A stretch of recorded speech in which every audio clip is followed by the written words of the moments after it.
On vous souhaite la bienvenue à ériclatour.com. Dans quelques instants, on reçoit le député fédéral de Saint-Jean, Jean Rioux, qui pense peut-être avoir des bonnes nouvelles à venir concernant l'autoroute 35.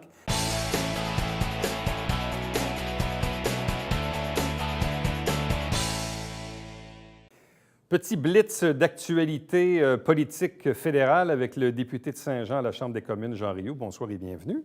Bonsoir. À quelques semaines et quelques mois d'une élection générale qui viendra évidemment l'automne prochain, au mois d'octobre. Mais évidemment, je sens qu'on s'y prépare un peu. Quelque peu, évidemment, mais avant toute chose, c'est de gérer mon mandat de député, d'assurer, parce qu'il y a encore plusieurs dossiers à régler dans la région, puis des dossiers qui sont intéressants. Et je pense on a eu l'entente sur l'acier et l'aluminium, mais entre-temps, il a fallu gérer beaucoup de dossiers, d'avoir des exceptions. Je pense en particulier avec Tramcar, je pense aussi avec les bateaux de plaisance, parce qu'ils ne pouvaient plus traverser la frontière pour se faire réparer, ou la vente aussi, parce qu'il y a acier et aluminium qui est compris. Donc, on avait réussi à avoir une exception. Et ça, je peux dire que le maire de Saint-Paul-l'Île-aux-Noix a travaillé très fort pour défendre les entreprises de son coin, parce que c'est l'entreprise majeure pour Saint-Paul-de-l'Île-aux-Noix. C'est majeur. Même plusieurs propriétaires américains font parfois même réparer leurs bateaux du côté de Saint-Paul. Effectivement. Et là, ils devaient subir la taxe du 10 à la frontière avant de venir sur le prix total du bateau. Donc, c'était une issue qui était très importante là, pour la communauté, principalement de Saint-Paul-l'Île-aux-Noix. Bon. En même temps, quand on parle d'un présage d'élection, je présume aussi pour un gouvernement ou pour un député qui sollicite un nouveau mandat, on aime bien aussi, terminer certains enjeux avant les élections, faire aussi le bilan de ce qu'on a fait dans les 4 dernières années et parler des dossiers en cours qu'on veut ou qu'on souhaite se terminer une fois l'élection passée. Donc, quels sont, je dirais, ces enjeux de transition? Ces trucs-là qu'on a mis de l'avant, qu'on n'a peut-être pas encore eu le temps de terminer, qu'on n'aura peut-être pas le temps de terminer parce qu'il y a des trucs qui demandent parfois un peu plus de temps. Bref, qu'est-ce qui va déborder dans le prochain mandat? Bon, qui va déborder? J'espère qu'ils ne déborderont pas. On va essayer de les régler avant. Il y a évidemment le dossier de la 35. 35, j'ai toujours dit, je l'ai commencé au provincial et je veux la finir au fédéral. Donc, je pense que c'est de bon augure.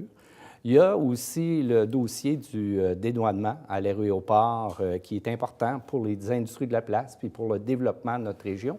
Puis là, on voit que c'est un besoin qui déborde la région de Saint-Jean parce que j'ai eu l'appui aussi de la députée Mme Mendez de Brassard où les pilotes ne veulent plus aller à Saint-Hubert parce qu'il y a trop d'achalandage, donc ils viennent ici. Donc, ils sont obligés d'aller faire leur dédouanement ailleurs. Donc, il y a un appui qui m'est venu, un agréable appui qui m'est venu de ma consoeur dans ce dossier-là.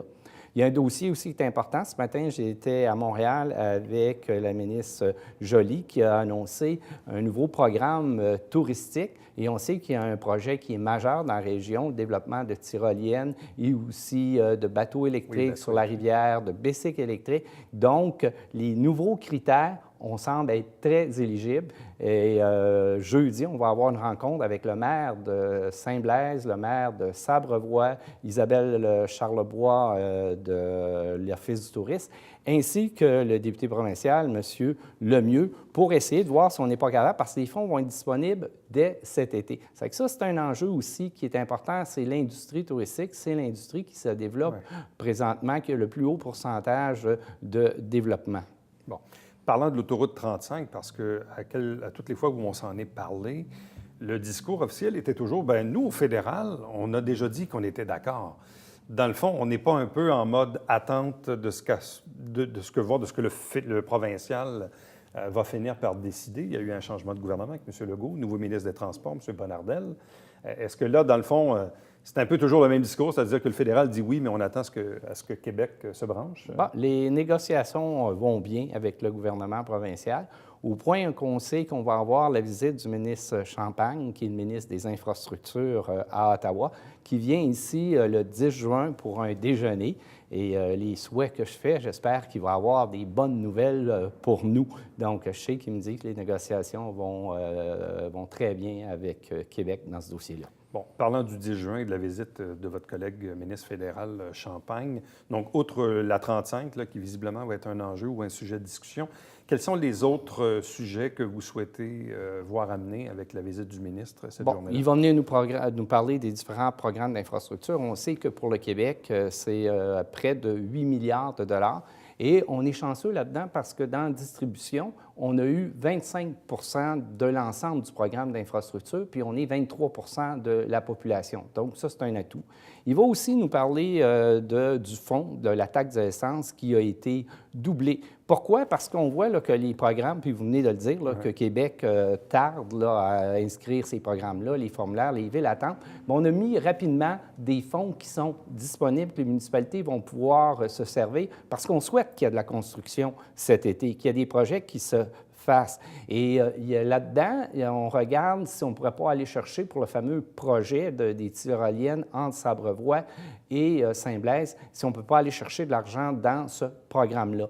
Donc, il va venir nous parler de ça. Mais évidemment, précédemment, c'était le ministre du Commerce international. Donc, il va venir nous parler des 3 ententes qui ont été signées, où est-ce que le Canada est le pays qui a le plus grand marché libre au monde, soit avec l'Europe, avec les États-Unis. On voit M. Trudeau s'est tenu. Il voulait s'assurer que tombe la taxe sur l'acier et l'aluminium. Et on a le Trans-Pacifique. Donc, on a un marché extraordinaire. Donc, on a vu les problèmes qu'on a eus avec M. Trump, avec les États-Unis. On s'est dit, il faut s'ouvrir d'autres marchés, puis il faut être prêt à prendre. On regarde ce qui se passe avec le Canada dans l'Ouest canadien. Bien, si ça ne va pas bien à une place, bien, on va être capable de le vendre ailleurs.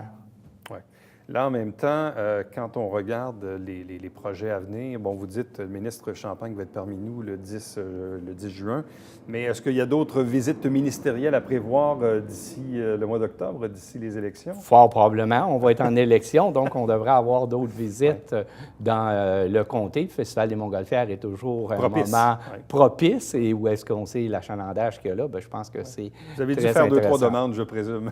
Bien, évidemment que j'ai un grand souhait, c'est la ministre de l'Environnement. On a vu que la semaine dernière a passé une motion comme quoi le changement climatique, c'est une crise réelle. On voit que les scientifiques nous alertent, puis surtout qu'ils nous disent que le Canada, présentement, notre moyenne de pollution est le double des autres pays. Donc, il faut réagir et je pense qu'on a l'outil principal présentement, c'est la taxe sur la pollution. Donc, les gens consomment moins de carbone. On leur donne la différence d'argent dans les provinces qui n'ont pas accepté. Comme je vous disais, au Québec, on fait ça différemment. On a fait le fonds vert. Bon. Et là, sur le terrain de cette élection, bon, là, maintenant, vous avez une adversaire. Bien oui, ça, la démocratie s'exprime, puis il va sûrement avoir d'autres candidats aussi. Christine Normandin du Bloc québécois qui s'est officiellement annoncé, qu'on a reçu ici même. Par contre, toujours pas de nouvelles de vos amis conservateurs ou néo-démocrates? Non, ils ne me consultent pas non plus. Ils n'ont pas consulté? Non, ils ne m'ont pas consulté non plus. Et je reviens à cette question-là, et elle va revenir très, très, très souvent dans l'actualité, probablement dans des comtés comme Saint-Jean, où on risque d'avoir des luttes un peu à deux, où là, déjà, 2 candidats sont annoncés, vous-même et Mme Normandin. Pourquoi le Bloc et pourquoi le Parti libéral? Ça va être ça la grande question, souvent, ultimement, pour les électeurs, pour principalement les indécis, ou ceux qui ont déjà peut-être aussi voté pour d'autres bannières dans les dernières années. Qu'est-ce que vous allez répondre à un indécis qui va vous accrocher sur la rue, qui dit « j'hésite entre le Bloc et le Parti libéral », vous allez lui répondre quoi? C'est important qu'on soit à table de négociation. Rappelons-nous ce que Lucien Bouchard a dit. Le Bloc aurait dû être là 4 ans. Quand on fait partie d'un pays, on s'arrange pour être là et à la table des décideurs. Puis on envoie les résultats dans la région. Ça faisait longtemps qu'on n'avait pas été au pouvoir, qu'on pense juste au retour de la formation universitaire ici. On parle d'un collège de la paix. Si on n'est pas à Saint-Jean, si on veut avoir notre collège de la paix, il faut être à la table des décideurs. On a vu les investissements qui sont faits à la garnison. Matériellement, on parle de 150 millions. Mais aussi, il ne faut pas oublier qu'à la garnison, on augmente le nombre de recrues qui vont être formés chaque année de 5 000 à 6 000. Quand il y a quelqu'un qui est au gouvernement, qui est à la table des décideurs, bien, on est capable de changer la région. Et je pense que ça en est seulement quelques exemples d'être au gouvernement, d'être au pouvoir. Jean Rioux, merci beaucoup. Ça m'a fait plaisir. Au plaisir.